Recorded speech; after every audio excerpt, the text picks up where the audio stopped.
इमरान खान खिलाफ बेतमादी रिथ आणी असां सम्झियो त जमहूरियत कामयाब थी वई ऐं साज़िश ख़त्म थी वई, पर साज़िश अञा जारी आहे। परॾेही वज़ीर बिलावल भुट्टो ज़रदारी चयो आहे त सिलेक्टेड वज़ीर आज़म खे हटाइण सां साज़िश ख़त्म नाहे थी। सुप्रीम कोर्ट जो चूंडुनि बाबति फ़ैसिलो 4-3 जो आहे, पर कुझु जज ज़िद ते आहिनि त 3 जजिस जी फ़ैसिलो क़बूल कयो वञे।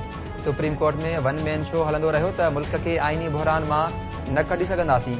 माज़ीअ में प्लान ठाहियो वियो हो त हिक वज़ीर आज़म खे 10 साल हलाइणो हो। सुप्रीम कोर्ट ऐं चीफ ऑफ आर्मी स्टाफ खे एतिरो मुदो ॾियणो हो जंहिंखे इतिहादनि नाकाम बणायो।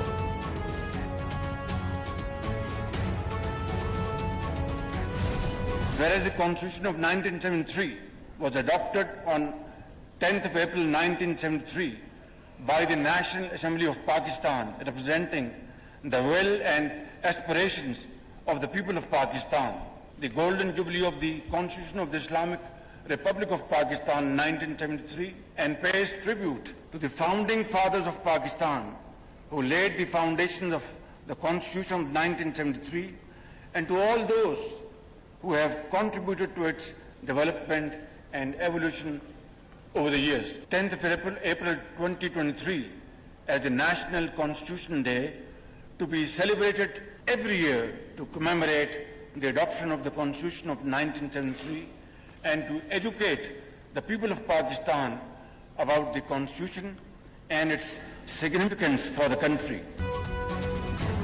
क़ौमी असेंबली आइनी पाकिस्तान जी गोल्डन जुबली जे मौक़े ते ठहराव इतफ़ाक़ राय सां मंज़ूर करे वरितो।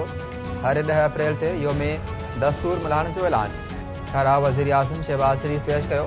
ख़िताब कंदे वज़ीर आज़म चयो त 50 आमिरियतुनि खे मुंहुं ॾियण बावजूदि पाकिस्तान जो आइन ज़िंदा आहे। आमिरियत जे दौर में आइन में केतिरियूं ई तरमीमूं कयूं वयूं। इत्तेहादी हुकूमत खे 1 साल मुकमल थी वियो आहे। ॾुखियायूं ऐं चैलेंजिस आहिनि, पर गॾिजी मुल्क खे मसइलनि मां कढंदासीं।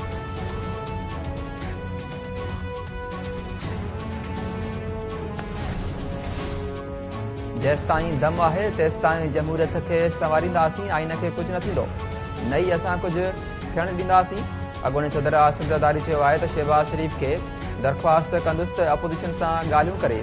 ॻाल्हियुनि खां अॻु को बि शर्त न रखियो वञे। अपोज़िशन खे ॻाल्हियुनि लाइ शहबाज शरीफ़ वटि अचिणो पवंदो।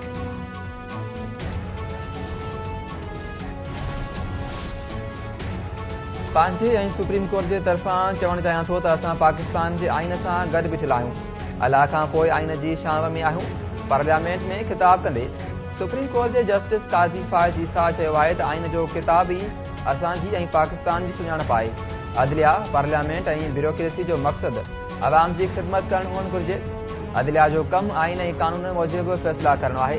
पार्लियामेंट में कयल तक़रीरुनि सां मुंहिंजो मुतफ़िक़ हुअणु ज़रूरी नाहे।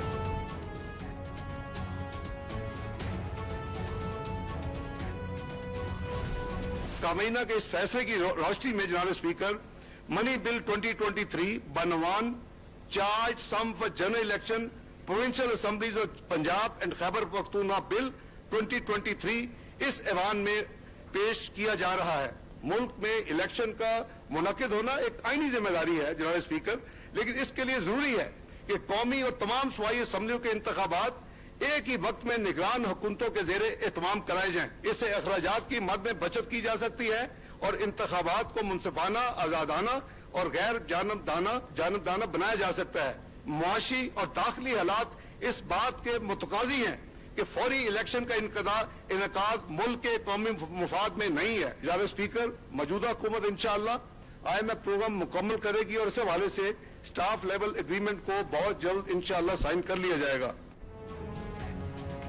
इलेक्शन ख़र्च 2023 वारो बिल क़ौमी असेंबली खां पोइ सेनेट में बि पेश। नाणे वारे वफ़ाक़ी वज़ीर इसहाक़ डार बिल पेश कयो। इसहाक़ डार चयो त फौरी तौर ते चूंडूं क़ौमी मफ़ाद में नाहिनि। मुल्क में हिक ई वक़्तु इलेक्शन कराइणु ज़रूरी आहे। सूबाई असेंबली टोड़ण जो मक़सदु मुल्क में बहिरान पैदा करणु हो। मुल्क में वॾी साज़िश तहत आइनी ऐं मुआशी बहिरान पैदा कयो वियो। मुल्क जी मौजूदा बहिरान जी ज़िम्मेवार PTI आहे।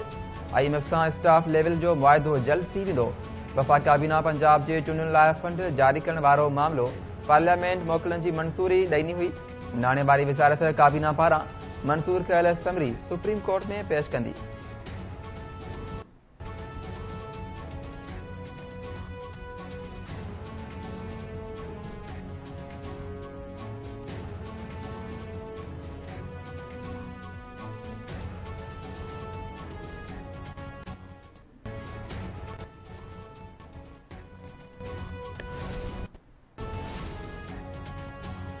आइन खे ठहराउण सां तब्दील नथो करे सघिजे। सुप्रीम कोर्ट जे फ़ैसिले ख़िलाफ़ ठहराउ पेश कंदड़ आइन ख़िलाफ़ कम करे रहिया आहिनि।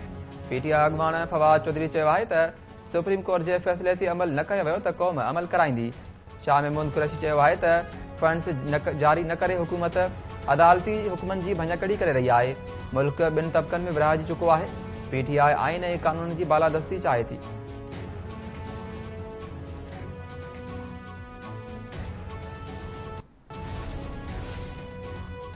सुप्रीम कोर्ट केपी में चूंडुनि बाबति दाख़िल करायल पीटीआई जी दरख़्वास्त वापसि करे छॾी। सुप्रीम कोर्ट जी रजिस्ट्रार दरख़्वास्त ते एतिराज़ लॻाए वापसि कई।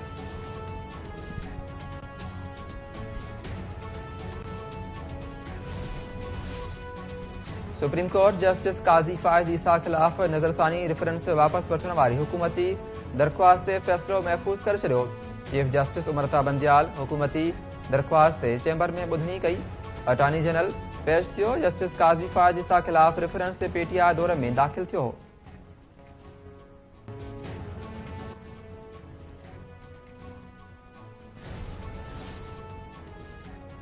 वफ़ाक़ी police PTI chairman Imran Khan खे 9 मुख़्तलिफ़ केसिस जी जांच में शामिल थियण लाइ सुभाणे ऐं 12 अप्रैल ते तलब करे वरितो। नोटिस में ज़मान फारक बि उमाणिया विया। इमरान खान खे समूरो रिकॉर्ड गॾु खणी अचण जी हिदायत। इस्लामाबाद पुलिस मूजिबि पीटीआई चेयरमैन पेश न थियो त कानून मूजिबि कार्रवाई थींदी।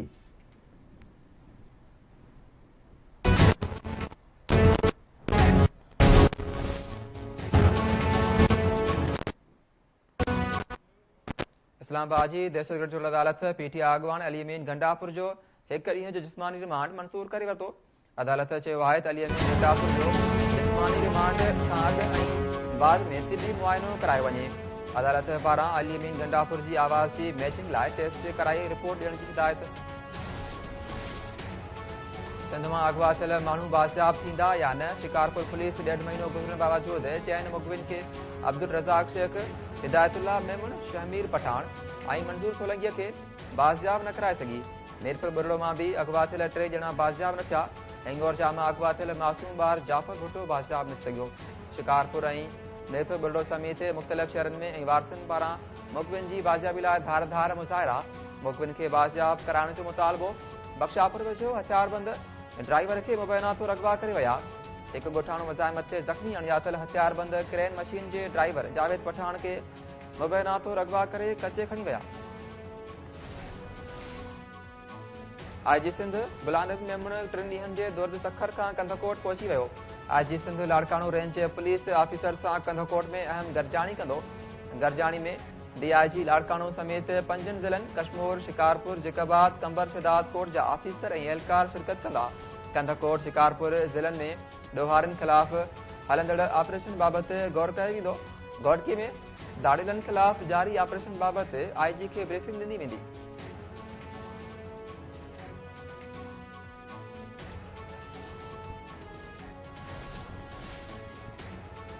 कश्मीर में कबीलाई तकरार जे नाले ते क़त्ल कयल प्रोफेसर अजमल साननि जा कातिलनि कानून जी पकड़ खां आजा। पुलिस 5 ॾींहं गुज़रण बावजूदि कातिलनि खे गिरफ़्तार करण में नाकाम।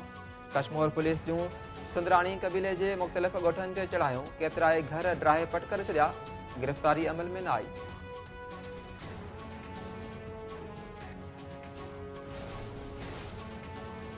सिंध हाई कोर्ट डिफेंस ऐं कंटोनमेंट बोर्ड क्लिफ्टन जे रहवासियुनि खे पाणी फ़राहम करण जो हुकुम ॾेई छॾियो।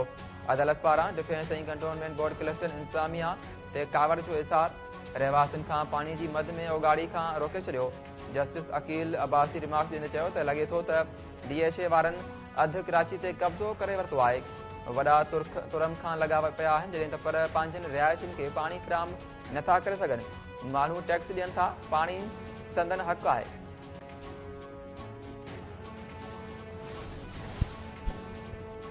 कक्कड़ मां पुरस्कार नमूने गुम थियल शागिर्द जो मुबैना तशदुद थियल लाश ते प्यारो लिंक रोड ते पाणीअ जे तलाउ मां नींगर ज़हीर अली बबर जो लाश मिलियो। पोस्टमार्टम लाइ अस्पताल मुंतक़िल।